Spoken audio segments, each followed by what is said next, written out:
राधा रानी से मिलना था, गोपियों से भी मुझे वार्ता करनी थी। आप बता सकते हो गोपियां कहाँ मिलेंगी? तो जवाब दिया, आप निकुंज वन में चले जाओ, वहां तुम्हें गोपियों को दर्शन हो जाएंगे। उधर चले और जैसे ही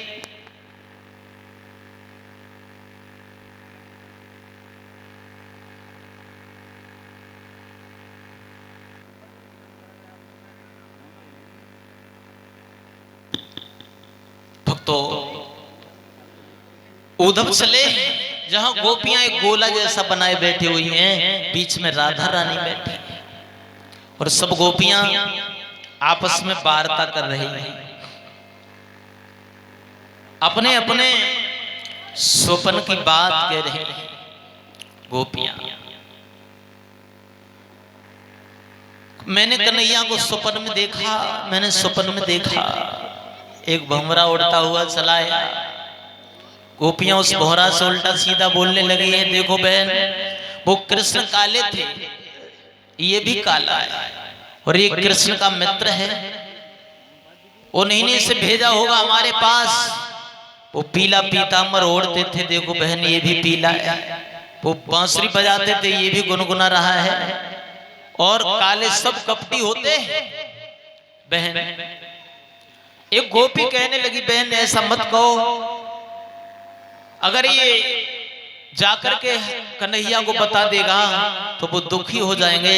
लाला के दुख में ही तो हमारा दुख है, उनके सुख में ही तो हमारा सुख है। और भंवरा उड़ करके वापस आ गया। हाथ जोड़ के गोपियां कहने लगी, हे भ्रमर, हमने तुमसे जो कुछ भी बोल दिया उसे जाकर के तू कन्हैया को मत बताना, उन्हें बहुत बुरा लगेगा। ये बात सब सुन रहे। उद्धव एक वृक्ष के पास खड़े हुए और कहने लगी, बहन हम उसकी कपट कथा कहां तक कहें? वो जन्म जन्मांतर का कपटी है। अरे क्या बिगाड़ा था बलि ने, जो बलि का सर्वस्व नाप लिया? क्या बिगाड़ा था बाली ने, जो छुप करके बाण मार दिया? जो कोई बहेलिया भी बंदर को नहीं मारता, कोई शर्म का नहीं, जन्म जन्मांतर का कपटी है। पहले वो प्रेम में फंसाता है, फिर प्रेम बढ़ाता है और फिर रोती बिलखती छोड़ के चला जाता है। वो जन्म जन्मांतर का कपटी है। एक गोपी कहने लगी है, मैंने कन्हैया को स्वप्न में देखा,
हमने कन्हैया को स्वप्न में देखा। और राधा से जब ये पूछा कि तुमने कन्हैया को नहीं देखा, तो राधा कहने लगी है, बहन क्या बताऊं, हमारे प्राण वल्लभ श्री कृष्ण ने जिस दिन से वृंदावन छोड़ा है, वो हमारी बैर निद्रा को भी अपने साथ ही ले गए। उस दिन से मैं सोई नहीं हूं, मुझे नींद नहीं आती। और जब नींद आएगी तो स्वप्न आएगा, और जब नींद ही नहीं आएगी तो स्वप्न कहां से आएगा जो मैं तुम्हें बताऊं। उद्धव बड़े चक्कर में पड़ गए। इन गोपियों को मैं ग्वाल कुमार समझ रहा था, ये वो नहीं है। मेरे जैसे करोड़ों ज्ञानी इन गोपियों की चरणों की धूली के कड़ पर अगर बांट दिए जाएं तो भी बराबरी नहीं कर सकते। और उद्धव बार बार उस ब्रज रज को अपने मस्तक से लगाते हैं। मैं तो इन्हें ग्वाल का मारू समझ रहा था, ये वो नहीं।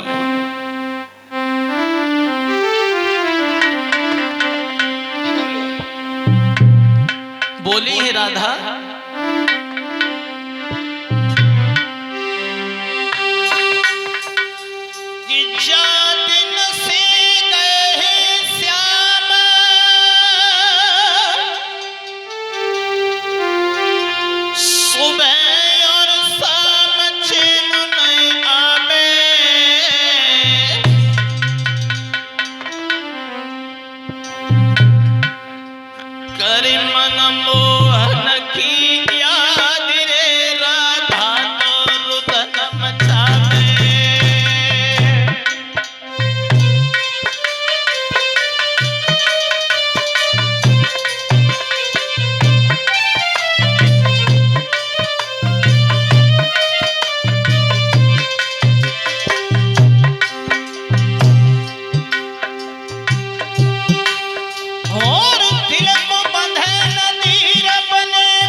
निकल करके पहुंच गए हैं, गोपियों को प्रणाम किया और कहने लगी हैं गोपियां, आप जिस कन्हैया की बात कर रही हैं उस कन्हैया को आप भूल जाओ।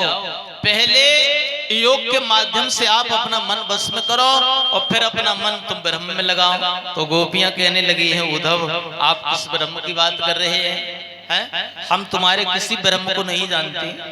हमारे तन मन धन सब कुछ श्री कृष्ण है और श्री कृष्ण के अलावा इस हृदय में किसी और के लिए जगह भी नहीं है।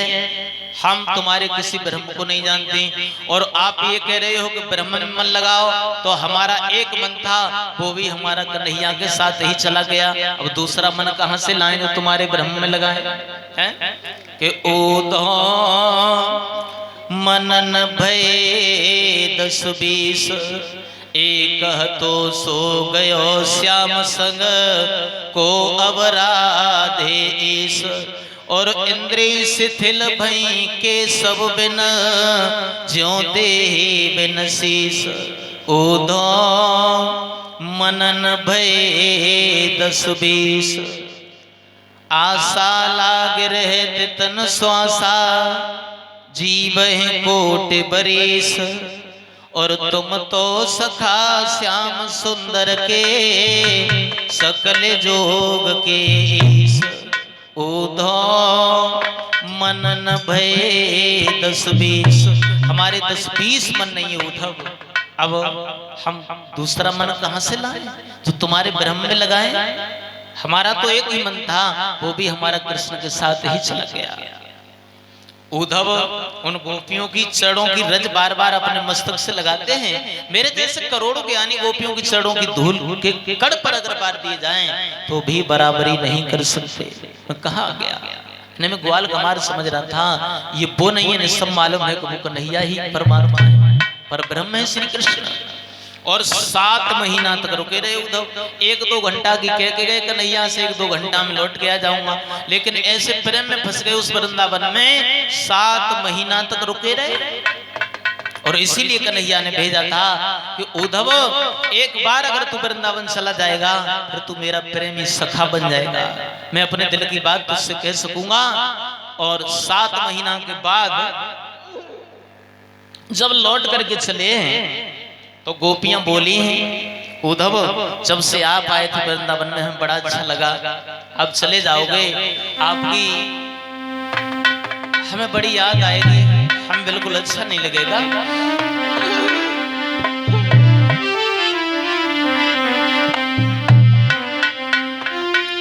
कि तारे गिन गिन के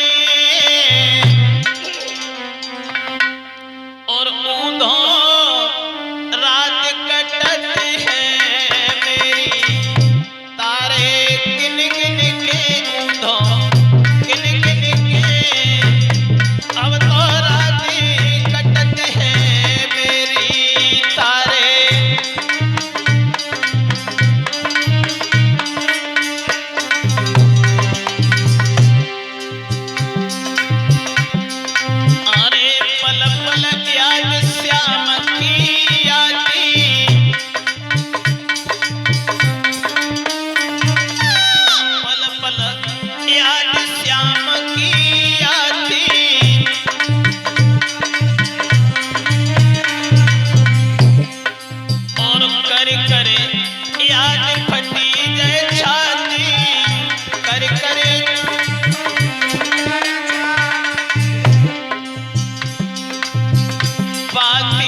गोविंदा